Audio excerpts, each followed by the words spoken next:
নমস্কাৰ ছাত্ৰ ছাত্ৰীসকল, আজি তোমালোকৰ কাৰণে এইটো ভিডিঅ'ত লৈ আহিছোঁ। ইয়াৰে আগৰ ভিডিঅ'টোত মই ইয়ালৈকে দিছিলোঁ,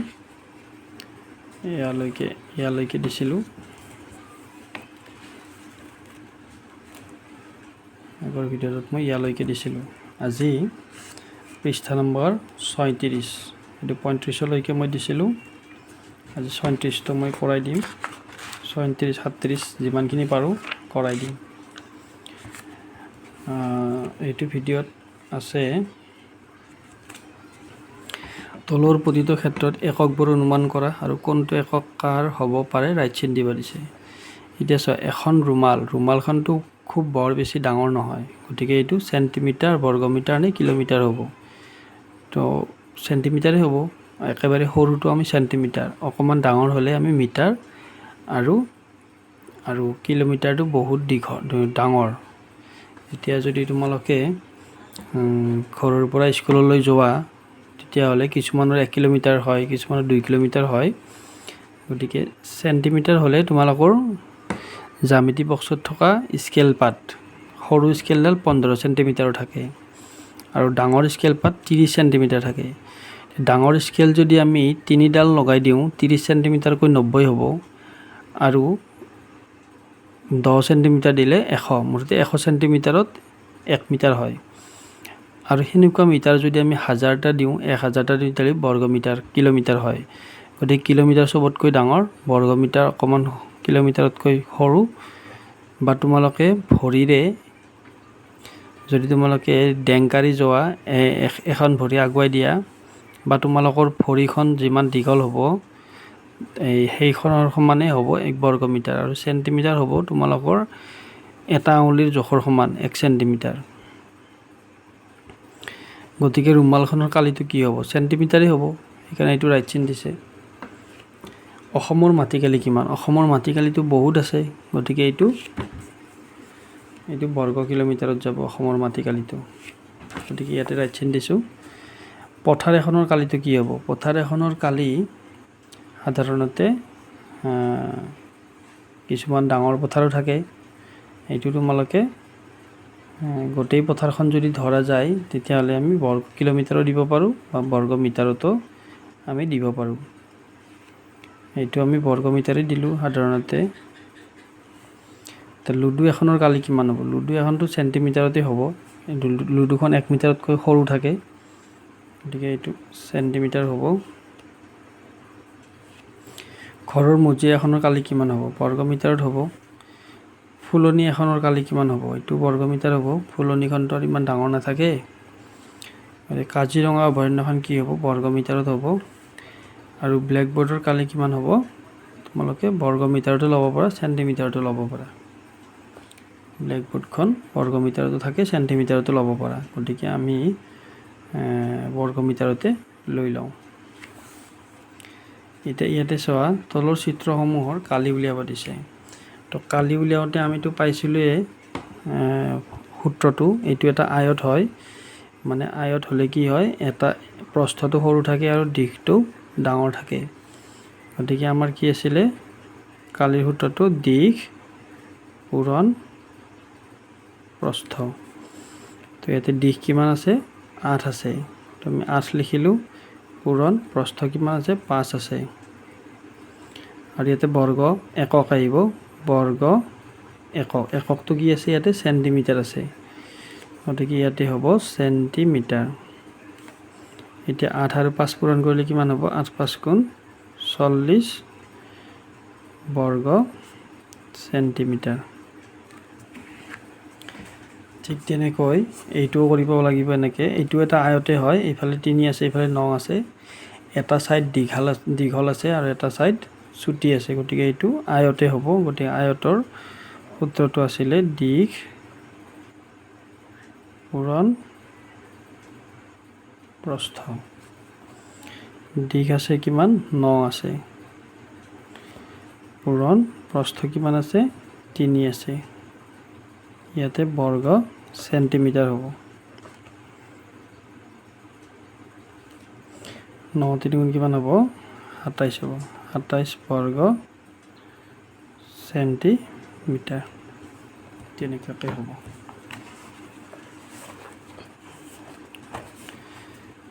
এইবাৰ এইটো চোৱা, এইটো বৰ্গ হয়।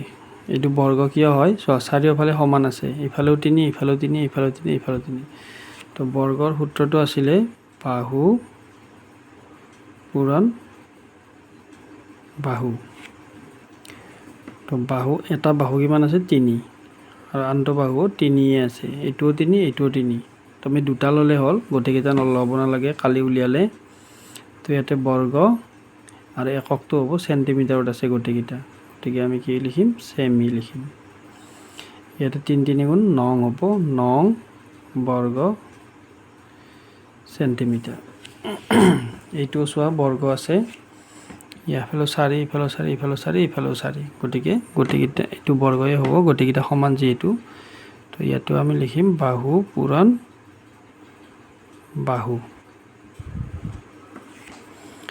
ইয়াতে এটা বাহু আছে 4 আৰু আন এটা বাহু আছে 4, আমি দুটা বাহু ল'ব লাগিব। আৰু এইটো কিমান হ'ব, 4 4 গুণ 16 বৰ্গ, আৰু এইটো চেণ্টিমিটাৰত আছে, গতিকে এইটো হ'ব তোমাৰ বৰ্গ চেণ্টিমিটাৰ। এইবাৰ এইটো চোৱা, এইটো কি কৈছে, ৰং কৰা অংশৰ কালি উলিয়াব দিছে। এইখিনি ৰং কৰা আছে, তো এইখিনিৰ কালি আমি কেনেকৈ উলিয়াম, আমি কি কৰিম, গোটেইটোৰ কালিটো উলিয়াই ল'ম, লৈ পেলাই তাৰে আধা কৰি দিলে হ'ল। তো ৰং কৰা অঞ্চলৰ কালি কিমান হ'ব, প্ৰথমতে এইটো কালি উলিয়াই লওঁ। এইটো এফালে 5 আছে, এইফালে 6 আছে, গতিকে এইটো আয়ত হয়, গতিকে এইটো আমি পূৰণ কৰিলে 6 5 গুণ কিমান হ'ব, 30 হ'ব, 30 বৰ্গ চেণ্টিমিটাৰ। তো ৰং কৰা অংশ মানে কি, এইখিনি আধাখিনি কৰিব দিছে, তাৰমানে 30ৰ আধা কিমান হ'ব, 15 হ'ব, 15 বৰ্গ চেণ্টিমিটাৰ। ঠিক তেনেকৈ এইটো চোৱা, এইটো বৰ্গ আছে, এইটো কিমান হ'ব, 4 4 গুণ 16 বৰ্গ চেণ্টিমিটাৰ। এই 16টোৰ যদি আমি আধা কৰোঁ, মানে ৰং কৰা অংশখিনি আধা আছে যে, এটা বৰ্গৰ কমপ্লিট আধা আছে, গতিকে 16ৰ আধা কিমান হ'ব, 8 হ'ব, 8 বৰ্গ চেমি হ'ল। ইয়ালৈকে বুজি পাইছা চাগে।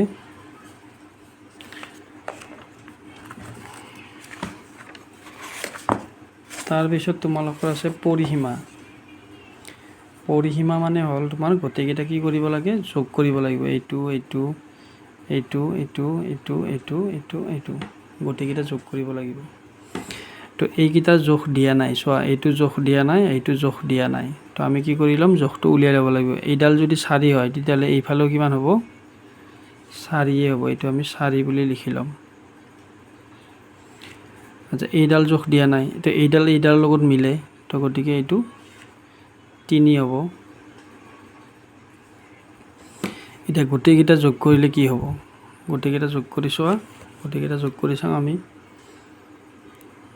4 যোগ এইটো কিমান হ'ব, 10 যোগ এইটো 4 যোগ এইটো 3 যোগ এইটো 3, এইটো 4 যোগ এইটো 3 যোগ এইটো 3। তো গোটেইখিনি কিমান হ'ব, 4 10 14, 14 4 18, 18 3 21, 21 3 24, 24 4 28, 28 3 31, 31 3 34। তো ইয়াতে হ'ব 34 চেণ্টিমিটাৰ। ইয়াতে বৰ্গ লিখিব নালাগে, পৰিসীমাত বৰ্গ নিলিখে, তো ইয়াতে হ'ব 34 চেণ্টিমিটাৰ। ঠিক তেনেকৈ এইটো চোৱা, এইফালে 5 আছে, এইফালে 6 আছে, এইখিনি দিয়া আছে, এইখিনি আছে, এইখিনি গোটেইখিনি দিয়া আছে, এইটো দিয়া নাই। তো এইটো কাৰ সমান হ'ব, ইয়াৰ সমান হ'ব, গতিকে এইটো 5 চেণ্টিমিটাৰ হ'ব। আৰু এইখিনি যদি আমি যোগ কৰোঁ, তেতিয়াহ'লে আমি কি পাম, 5 যোগ 6 যোগ 5 যোগ 2 যোগ 4 যোগ 2 যোগ 4 যোগ 2, 1 2 3 4 5 6 7 8টা হ'ব 1 2 3 4 5 6 7 8 এইখিনি যোগ কৰিলে কিমান হ'ব 5 6 11 11 5 16 17 18 18 4 22 23 24 24 4 28 28 2 30 সেন্টিমিটার তো ইয়াতে হ'ব 30 সেন্টিমিটার এইখিনিলৈকে বুজি পাইছে চাগে নেক্সট এইখিনি মই পিছত কৰাই দিম আজিলৈ এৰিছোঁ হা